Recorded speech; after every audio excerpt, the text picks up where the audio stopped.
Yo, what up? How you guys doing out there today? This is your boy Roto Beast. I'm here to break down Week 8's Monday Showdown slate. If you're new to this channel, please make sure and click the subscribe button below. This way you can watch all my NFL, NBA, and MLB videos. If you haven't came and checked out our website here at dfscheatsheet.com, you're absolutely missing out. We have all the tools to help you compete with the pros day in and day out, including a complete optimizer, tons of content, daily FanDuel and Draftkings cash lineups. Hey, we're truly a one-stop shop for all your DFS needs. So make sure to come check out the site here at dfscheatsheet.com. So tonight, we got an ugly game. I mean, it is what it is. I am going to be breaking down tonight's Showdown slate. I like to do it, on this Monday through Thursday slate just because it's a lot easier to kind of go position by position on tonight's slate. But that this video is geared towards the Showdown slate. The only difference of me doing it this way compared to on the actual slate is the actual salary is different. But like I said, this is much easier to kind of go position by position.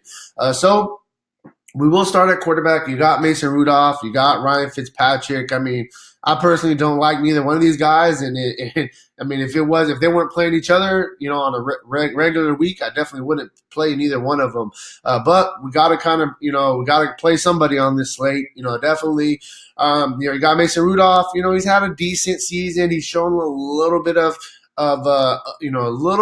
upside, showing us he can be a decent quarterback, but it hasn't really been there. On the flip side of things, Ryan Fitzpatrick, we know this guy's going to come out. He's going to throw the ball. He moves the chains. That's one thing that I can say about Ryan Fitzpatrick. Man, I don't know what to do. It sucks because I don't want to play Miami. Miami sucks, but I think that in this particular spot, Fitzpatrick may have a little bit more upside than Mason Rudolph. I mean, it's a really good spot for Mason Rudolph. He's going against a horrible defense. As much as I don't want to say it, Mason Rudolph, it's a beautiful matchup. So you got to get exposure to both of them. I don't know if I want to get either quarterback, though, in my MVP spot. Definitely want to get a little bit of shares. Both the guys could have decent games. Ryan Fitzpatrick has shown us upside before. That's the only reason I said I was even going a little bit more in his direction. I mean, last week we seen it. He threw the ball 35 times, got you 22 fantasy points. He did rush for a touchdown, so we've got to kind of take that. He's not really going to rush for a touchdown every game, so we've got to kind of take that into consideration. But both guys in play. At the running back spot, you got James Conner. He's a guy who's going to be crazy high owned tonight. He's the best running back in this game. He's a dual threat running back, catches out the backfield. Plus, he's going to get you 15 carries a game. I think that James Conner is a guy you definitely look at on their slate. On the flip side of things, man, Miami, I don't know really what to do with them just because they just traded Drake, their starting running back. It's looking like this guy, Mark Walters. Mark Walton is going to be the guy that's going to step in and kind of be that lead back. Last week, 14 carries, 66 yards. I don't know the upside he really gives us. I think the running back spot, you kind of just go with James Conner and kind of move on.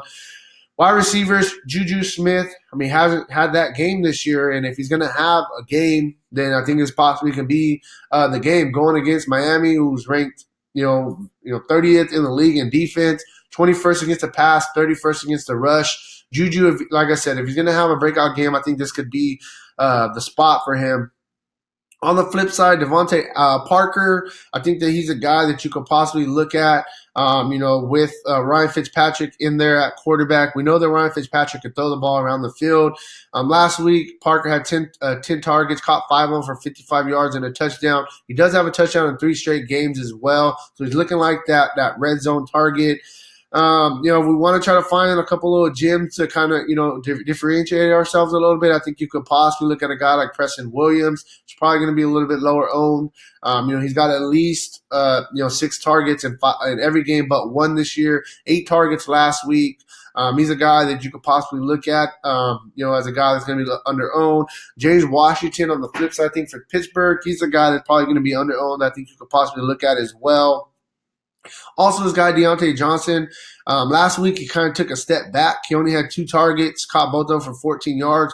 But the 3 weeks before that in a row, he had at least 6 targets.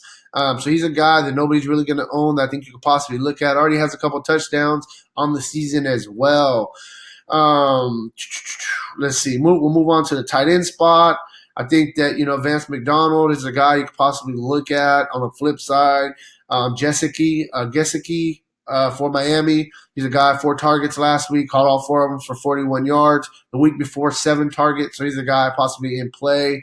And that's really where I'm at, man. I mean, the thing is, it's an ugly slate. I'm going to tell you that. I'm just going to kind of get a little exposure everywhere and kind of go about it that way. I do want to mention the kickers as well. I've been playing a lot of kickers on these one-game slates.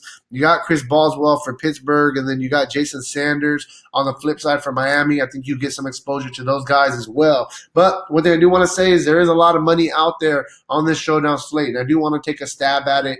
My number one thing, though, is just kind of differentiate yourself a little bit. James Conner, in my opinion, probably going to be the highest owned guy on this slate just because Miami's been so bad against the run. Definitely want to get some exposure to him in your MVP spot. But if everybody's going to have him there, you got to differentiate yourself a little bit. Like I said, Rudolph, Fitzpatrick, get a little bit of exposure to both of those guys. Juju, Parker, those guys are going to be top 2 receivers. And, yeah, man, that's really where I'm at. So good luck on your guys' contest tonight, and peace out.